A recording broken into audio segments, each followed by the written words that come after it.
સુરત શહેરમાં અમરેલીનું happy four ever ગ્રુપના honour Vicky કથારિયા અને 99 શોપિંગ સેન્ટર કમિટી દ્વારા દર વર્ષની જેમ આ વર્ષે પણ 15 ઓગસ્ટ નિમિત્તે સાંસ્કૃતિક તેમજ દેશભક્તિ કાર્યક્રમનું આયોજન કરવામાં આવી રહ્યું છે, જેનો મુખ્ય ઉદ્દેશ લોકોમાં રહેલા ટેલેન્ટ બહાર આવી શકે અને તેમને એક સ્ટેજ મળી રહે તે છે।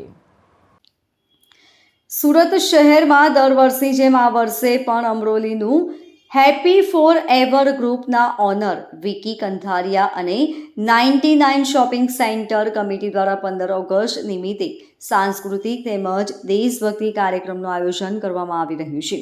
જેનો મુખ્ય ઉદ્દેશ લોકોમાં રહેલ ટેલેન્ટ બહાર આવી શકે અને તેમને એક સ્ટેજ મળી રહે તે હેતુથી દર વર્ષની જેમ આ વર્ષે પણ ખૂબ જ મોટા પાયે આ આયોજન કરવામાં આવ્યું છે, જેમાં સિંગિંગ, ડાન્સિંગ, ગરબા અને સ્પીચનો સમાવેશ કરવામાં આવેલ છે। ગત રોજ મેગા રાઉન્ડ 2નો સમાવેશ કરવામાં આવ્યો હતો, જેમાં 450 જેટલા લોકોએ ભાગ લીધો હતો, જેની અંદર 70 જેટલા લોકો ફાઇનલ રાઉન્ડ માટે સિલેક્ટ થઈ ગયા છે, જેમનું શાનદાર પરફોર્મન્સ 15મી ઓગસ્ટના રોજ ખૂબ મોટા પાયે કરવામાં આવી રહ્યું છે। આ કાર્યક્રમ વોર્ડ નંબર 1ના કોર્પોરેટર રાજેન્દ્રભાઈ પટેલના સહયોગથી થવા થઈ રહ્યો છે, તેમજ પ્રમુખ જયસુખભાઈ કાનાણી, હસમુખભાઈ સિલરિયા તેમજ વેદાંત ગ્રુપના ઓનર વિપુલભાઈ ડોંગા, વિપુલભાઈ પારખિયા તથા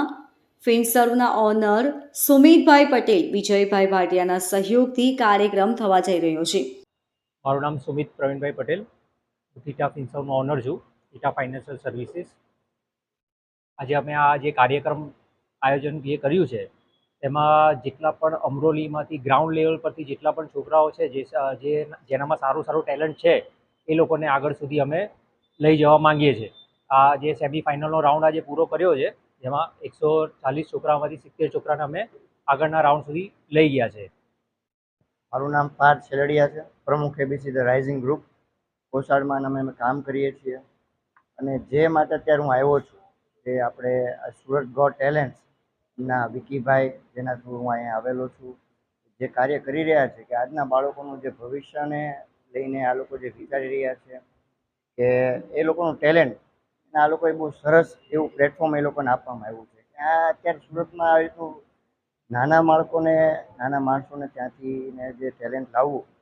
એ લોકોને નહીં મળે, તો આ લોકોએ જે પ્લેટફોર્મ આપેલું છે બહુ સરસ કામ કરી રહ્યા છે અને અમારા તરફથી આ લોકોને હંમેશા સપોર્ટ હોય છે। વિકીભાઈ સાથે મારે ખાસા ટાઈમથી સંબંધ છે અને આવી કોઈ પણ સમાજના કાર્યોમાં અમે હંમેશા પ્રમુખ એબીસી ગ્રુપ હંમેશા આગળ જ રહીએ છીએ। વિકી કંથારિયા છે, હું happy forever group owner છું અને આજ રોજ અમે લોકો જે કોમ્પિટિશન કરી છે એ ખૂબ જ મોટા લેવલની કોમ્પિટિશન છે, જેની અંદર અમે 4 પાર્ટમાં કોમ્પિટિશન કરવા જઈ રહ્યા છીએ: મેગા રાઉન્ડ, સેમિફાઇનલ રાઉન્ડ અને ફાઇનલ રાઉન્ડ। કારણ કે અમારા અમરોલી એરિયામાં રહેલ લોકોના ટેલેન્ટ બહાર આવે, એ લોકોને એક બિગ સ્ટેજ મળે, એ લોકોને એક કોન્ફિડન્સ લેવલ બ્રેક થાય અને એ લોકો આગળના લેવલ સુધી જઈ શકે, એના માટે એ રિગાર્ડિંગ અમે આ કોમ્પિટિશન કરી છે, જેમાં આજે મેગા રાઉન્ડ 2 હતો જે આજે સમાપ્ત કર્યો છે। ઘણા બધા લોકો 140 પાર્ટિસિપેટ સ્ટુડન્ટ્સે મેગા રાઉન્ડ આપ્યો છે, જેની અંદરથી અમે 70 સિલેક્ટેડ સ્ટુડન્ટ્સોને સેમિફાઇનલ રાઉન્ડમાં લઈ ગયા છે। અને તમે જોઈ શકો છો કે ઘણી બધી લાઈનો હતી અને ઘણા બધા કન્ટેન્ટ્સ ઓડિશન્સ આપવા માટે આવ્યા હતા, તો આપણા સુરતની અંદર પણ આવા ટેલેન્ટેડ વિદ્યાર્થીઓ છે, ઘણા બધા ટેલેન્ટ પડેલું છે, તો એ લોકોને પણ આગળના પ્લેટફોર્મ સુધી એ લોકોને એક લેવલ મળવું જોઈએ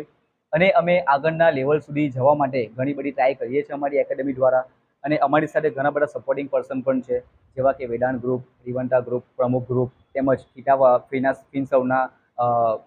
સુમિતભાઈ, ઘણા બધા લોકો અમને સપોર્ટ કરીને આગળના લેવલ સુધી અમે સ્ટુડન્ટોને લઈ જવાના છે। અને આવનાર સમયમાં ગૃહમંત્રી શ્રી હર્ષ સંઘવી સાહેબને પણ અમે પરિપત્ર પાઠવવાના છે કે આપણા સુરતના કન્ટેન્ટ્સ લોકો સારું એવું ટેલેન્ટ ભરેલું છે, પણ એ લોકોને આગળ બિગ પ્લેટફોર્મ મળતું નથી, રાજ્ય કક્ષા સુધી એ લોકો જઈ શકે છે, પણ નેશનલ લેવલ સુધી અને ટીવી શોમાં આપણા સુરતના કન્ટેન્ટ્સ લોકો ક્યારેય પણ એ લોકો પરફોર્મન્સ કર્યું નથી। તો આવનાર સમયમાં ઇન્ડિયન આઇડલ જેવી કોમ્પિટિશન્સનું ઓડિશન સુરતમાં થાય એવી અમે હર્ષ સંઘવી સાહેબને પણ વિનંતી કરીએ છીએ, કેમ કે આપણા સુરતમાં બી ઘણું ટેલેન્ટ ભરેલું છે, પણ એ લોકોને સપોર્ટ કરીને એ લોકોને આગળના પ્લેટફોર્મ સુધી લઈ જવા માટે એક ચાન્સ મળતો નથી। અને આજ રોજ જે અમે કોમ્પિટિશન કરી છે એ દરેક વિદ્યાર્થીઓના ટેલેન્ટોને બહાર લાવી એક બિગ સ્ટેજ મળે, એક બિગ ઓપોર્ચ્યુનિટી મળીને એક પ્લેટફોર્મ મળે, એ સંદર્ભમાં આજે કોમ્પિટિશન કરી હતી। Thank you. Bureau report, LK star news, Surat.